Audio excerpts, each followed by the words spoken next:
बिस्मिल्लाहिर्रहमानिर्रहीम। खातिन हज़रात, मैं हूँ अख्तर अब्बास और आप सबको मेरा सलाम पहुँचे। कल ऑफिस से शाम को घर आते हुए मैंने अपने ड्राइवर से कहा, यार कोई अच्छी सी बात सुनाओ। तो उस वक्त मेरी थोड़ी तबीयत मुज़महिल थी, मैंने सीट को पीछे किया हुआ था। तो उसने मेरी तरफ देखा और कहा कि सर मैंने 2 दिन के लिए गोजरा जाना है। तो मैंने हंसते हुए कहा, अल्लाह के बंदे ये थोड़ी अच्छी बात है। अच्छी बात वो होती है कि जिसमें कोई हल्की फुल्की कोई मजाक की बात हो। बहुत दफ़ा जब मेरे पास आते हैं काउंसलिंग के लिए तो उनसे मैं कहता हूँ अपने बारे में कोई अच्छी सी बात बताइए, तो उन्हें समझ नहीं आती 25-30 साल गुजारने के बाद, इवन 40 साल गुजारने के बाद, कि उनकी ज़ात में कौन सी अच्छी बात है। और आम तौर पे बाज़ ख़वातीन जिनकी ज़िंदगी में बहुत मसाइल पैदा हुए होते हैं, वो चीज़ों को परसीव करने में यानी परसेप्शन बनाने में इतना जल्दी करती हैं, इतना काली करती हैं कि अपने ताल्लुकात को अपने मियाँ से भी ख़राब कर लेती हैं, घर वालों से भी ख़राब कर। उन्हें लगता है कि सारी दुनिया यानी एक नंबर की है जो उसी के ख़िलाफ़ है, चाहे वो उसकी सास हो, चाहे वो उसके घर वाले लोग हो। अच्छा, जिन ख़वातीन का ये मसला होता है, आमतौर पर उनका मसला हल नहीं हो पाता, चूँकि जो देखने का एंगल है, अगर इसमें वुसअत नहीं होगी तो कैसे मामले को सही देखा जा सकेगा। हुआ ये कि एक दफ़ा एक खातून सर्वे कर रही थी, तो एक बस में गई, उसने एक आदमी से पूछा कि अगर कोई औरत, आप बैठे हुए सीट पे, कोई औरत आपके पास आगे खड़ी हो जाए तो आप उसको सीट देंगे? उसने कहा नहीं। तो उसने दिल में सोचा बहुत ही वाहियात आदमी है, घटिया आदमी है। फिर उसने दोबारा सवाल किया, अगर वो औरत प्रेग्नेंट हो तो सीट दे देंगे? उसने कहा नहीं, तब भी नहीं दूंगा। अब उसने दिल में 2-3 गालियां निकाली कि ऐसा बुरा आदमी, यानी वो प्रेग्नेंट है, उसके लिए तो ज़रा थोड़ा सभी लिहाज कर लेते हैं। फिर उसने तीसरा सवाल किया और कहा, अगर वो बूढ़ी औरत हो फिर तो सीट दे दोगे ना? तो उसने कहा नहीं, मैं तब भी सीट नहीं दूंगा। तो अब उसने बाकायदा उसको अब्यूज़ किया।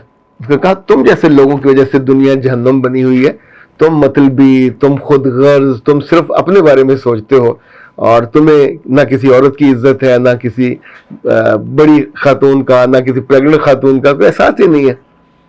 फिर उसने जो लिखना था अपने सर्वे पे वो लिखा। अब जब वो गाड़ी से उतरने लगी तो ड्राइवर साहब ने उनको बुलाया, उनका भी बात सुने। आप आधे अधूरे सच के साथ जिंदगी में कैसे कामयाब हो गए? यानी आपकी जो जिंदगी है, आप कभी सिर्फ अपने एंगल से देखोगे तो जिंदगी वाकई जहन्नुम बन जाएगी। आप मुझसे ये तो पूछ लेते मैं कौन हूं और मैं क्यों नहीं जगह दूंगा? तो उसने गुस्से से कहा, ठीक है बताओ तुम कौन हो? उसने कहा, मैं इस बस का ड्राइवर हूं, तो मैं किसी औरत को, किसी बूढ़ी को, किसी प्रेग्नेंट औरत को कैसे जगह दे सकता हूं? वो फिर गाड़ी तो वहीं खड़ी हो जाएगी, मैं उतर के खड़ा हो जाऊंगा। तो इनफैक्ट ये जो इंसानी जिंदगी में छोटी छोटी चीज़ों को हम परसीव करते हैं अपने एंगल से, इसका बड़ा मसला होता है। और बाज़ दफ़ा क्या, अक्सर ये हम गलत परसीव करते हैं। मुझे पिछले दिनों एक सामने फ़ोन किया और कहा उन्होंने कि सर मैंने 1 साल पहले आपसे काउंसलिंग ली थी और उस वक्त जो मैंने आपसे रायत कराई थी तो 4000 मुझे आपको पे करने थे। मैंने आपको वादा किया था कि 1 आध दिन बाद मैं कर दूंगा, तो बस फिर मैं भूल गया, मैं मसरूफ़ हो गया। तो अभी साल गुजर गया है, तो अब मैंने फ़ोन इसलिए किया कि क्या मैं आपके पैसे सैलाब ज़दगान को दे दूं? अच्छा, गुस्सा तो मुझे बड़ा आया। तो मैंने उसे कहा कि क्या सैलाब ज़दगान के लिए तुमने ये पैसे रोके हुए थे? यानी तुम्हारे अपने बैंक में, तुम्हारे अपने अकाउंट में जितने पैसे सारे दे दो। यानी चैरिटी भी करनी है तो दूसरे के अमानत में से करनी है। ये कौन सी चैरिटी है? 1 साल तुमने वो हरकत की जो तुम्हें नहीं करनी चाहिए थी। ज़ाहिर इंसानों पे इस तौर पे एतबार और एतमाद कम होता है। मेरे साथ तो बहुत दफ़ा ऐसा हुआ कि किसी खातून ने कहा कि सर मैं लुट गई, रुड़ गई और बड़ा बुरा हाल है, अभी मैं पे नहीं कर सकती, अपनी बहन से करवा दूंगी, अपने भाई से करवा दूंगी। सेशन उनका हो गया और उसके बाद तू कौन मैं कौन? तो उस वाले मामले में मेरा नुक्ता निगाह ये होता है कि ये जितने पैसे हैं जो मारे गए, ये अल्लाह के यहाँ जाके जब आपको ज़रूरत होनी नेकियों की तो ये कन्वर्ट होंगे आपकी तरफ, और जब अचानक कहीं से मिलने वाली नेकी और खैर नहीं होगी तो ये आपके काम आएंगे। लेकिन अपने गलत नुक्ता निगाह को गलत दलील दे के, या उसको आप समझें कि आपने बहुत 420 कर लिए, आपने थोड़े से पैसे बचा लिए हैं, लेकिन اس کا سب سے بڑا نقصان یہ ہوتا ہے کہ آپ بہت سے ڈیزرونگ کیسز کے معاملے میں اپنے آپ کو ایک ایسا فرد بنا دیتے ہو کہ جہاں دوسروں پہ اعتماد اور اعتبار کرنا مشکل ہو جاتا ہے.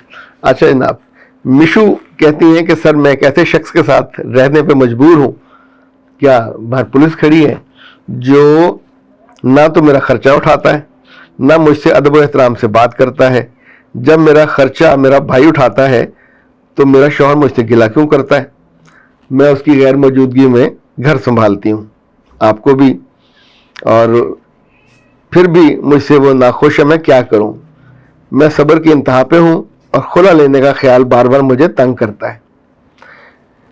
بیٹا جی، بات یہ ہے کہ جب آپ اپنے میاں کے بارے میں ایک ایسا شخص کا لفظ لکھ رہے ہو تو اس کا مطلب آپ کا دل پھٹا ہوا ہے. آپ اس کے ساتھ نہ اس کے وفادار ہو، نہ اس کے محب ہو، اور یہ آپ کے اندر مسئلہ ہے.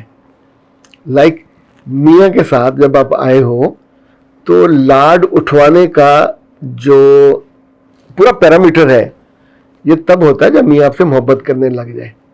آئی ڈونٹ نو آپ کی شادی کو کتنا عرصہ ہوا، لیکن اب تک آپ اپنے میاں کی وفاداری، اپنے میاں کی خدمت یا اپنے میاں کے ساتھ وفا، اس کو اسٹیبلش نہیں کر پائے. اگر آپ گھر کا کام بھی کرتے ہو، لیکن مجھے ایک بات بتائیے، کیا گھر میں آپ کے فاقے ہوتے ہیں؟ یعنی آپ کو اگر وہ خرچہ نہیں اٹھاتا تو زندگی تو آپ کی چل رہی ہے، نارمل انداز میں چل رہی ہے. تو چیزوں کو ایسے الیبوریٹ کر کے، بڑا کر کے آپ نے اپنے لیے بہت سارا مسئلہ پیدا کر لیا. یہ صرف آپ نہیں ہے، بہت ساری خواتین یہ کرتی. پچھلے دن لاہور سے ایک خاتون تشریف لائیں اور بہت دکھی تھیں. یعنی ان کا چہرہ یوں سمجھے ایسے لگتا تھا جیسے کوئی 70-80 سال کا ہو، دکھوں کی پٹاری اور دکھوں سے بھری ہوئی. تو انہوں نے کہا کہ میں 20 سال ایک صاحب کے ساتھ رہی اور پھر تنگ آ کے میں نے ان سے خلا لے لی. تو خلا لے کے جو میرے بچے تھے، 4 بڑے تھے، وہ میں نے میاں کے پاس رہنے دیے. 2 چھوٹی بیٹیاں تھیں، انہیں اپنے ساتھ لے کے آ گئی. تو بھائی کے پاس چلے گئے. تو 1 ماہ کے بعد جو بھابھی تھی وہ فوت ہو گئی. تو اب کیا ہوا کہ ان کا 5 سال کا بیٹا تھا، میں نے اس کو پالنا شروع کیا، اس لیے کہ بھائی کے گھر میں تھے، اس کا خوش ہونا ضروری تھا. تو اس بچے کو میں نے اتنا پیار دیا، اتنا توجہ دی کہ میری اپنی دونوں بیٹیاں اگنور ہو گئیں، اور نتیجتاً نہ میں ان کو ٹائم دے پاتی تھی، نہ ان کو سنبھال پاتی تھی، نہ ان کے کپڑوں کا، نہ ان کے کھانے کا. اور اس بات کو 20 سال گزر گئے. پھر وہ بچیاں بڑی ہو گئیں اور آپ یہ دیکھیں کہ ان کے دل میں میرے لیے نہ محبت ہے، نہ عقیدت ہے، اور نہ ہی وہ اس بات کو تسلیم کرتی ہیں کہ میں نے ان کے لیے کچھ کیا. اور سچی بات تو یہ ہے کہ میں نے ان کے لیے کچھ نہیں کیا. جس کے لیے کیا وہ تو بھائی کا بیٹا ہے، وہ بھی ماشاءاللہ بڑا ہو گیا ہے، تو اس کی اپنی زندگی ہے، وہ ادھر چلا گیا، میں تو اس کی ماں نہیں ہوں.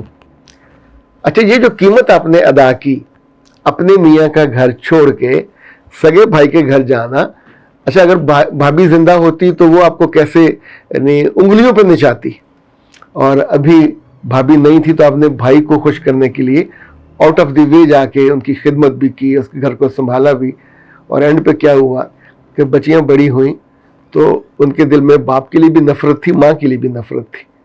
ان میں سے ایک نے تو انسانوں سے، مردوں سے نفرت کرنا شروع کر دی، اور جب اس کی شادی ہوئی تو 1-1.5 ماہ کے بعد اس نے خلا لے لی. اب یہ آپ سوچئے کہ جو سفر ہے یہ کتنا برا اور کس برے انجام سے دوچار ہوتا ہے، اور صرف آپ کے اپنے فیصلے سے اب چیزوں کو ٹھیک پرسیو نہیں کرتے. اختر عباس کو دیجیے اجازت. السلام.